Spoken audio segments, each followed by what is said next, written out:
बाबा नीम करौरी से जुड़े पंडित गोविंद बल्लभ पंत और पंडित नारायण दत्त तिवारी के अनेक किस्से हैं। इन दोनों परिवारों के लोग आज भी बाबा का आशीर्वाद लेने अक्सर कैंची धाम हाजिरी लगाते हैं, क्योंकि आस्था, भक्ति और विश्वास निजी जीवन के अंग हैं। इसलिए इनमें से किसी के अनुभव अपने शब्दों में बताना उचित नहीं है। फिर भी एक छोटी सी घटना के बारे में जिक्र करते हैं। पंडित गोविंद बल्लभ पंत केंद्रीय मंत्री थे। उनकी तबीयत खराब थी। तभी अचानक खबर आई कि पंत जी नहीं रहे। बाबा को यह खबर सुनाई तो वो चिल्लाकर बोले, अफवाह है यह, पंत का जीवन अभी शेष है। बाबा जी की बात सही निकली। यूं तो बाबा जी के बहुत से अनसुने किस्से हैं, यहाँ सिर्फ 2 की बात करेंगे। पहला, बांग्लादेश का। बाबा दिल्ली के बिरला मंदिर में बनी कुटिया में विश्राम कर रहे थे। उनके पास कुछ बांग्लादेशी मित्र के साथ बाबा के एक भक्त आए। वो बांग्लादेशी बहुत व्याकुल स्थिति में थे।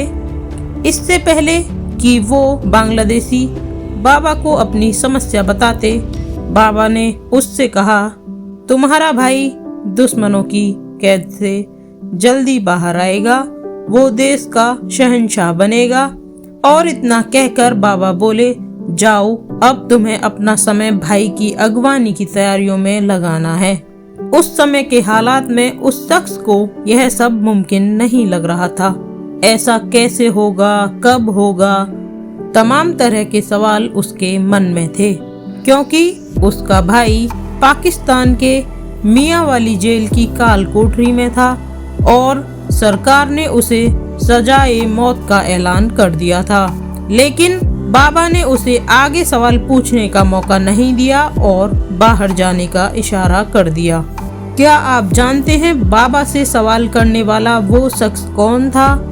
वो आजाद बांग्लादेश के पहले राष्ट्रपति शेख मुजीबुर रहमान के छोटे भाई थे।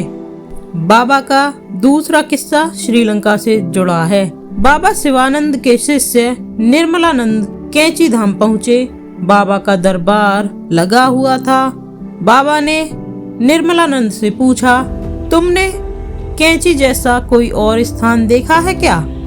निर्मलानंद ने तुरंत जवाब दिया, श्रीलंका का कैंडी, कैंची आश्रम की तरह वहाँ माणिक गंगा प्रवाहित होती है। बाबा ने फिर पूछा, क्यों निर्मलानंद, वहाँ नारियल के बड़े बड़े पेड़ हैं और माणिक गंगा में हाथी स्नान के लिए आते हैं? अवाक खड़े निर्मलानंद बोले, जी महाराज, जबकि नीम करौरी महाराज उपलब्ध जानकारी के अनुसार कभी श्रीलंका नहीं गए थे।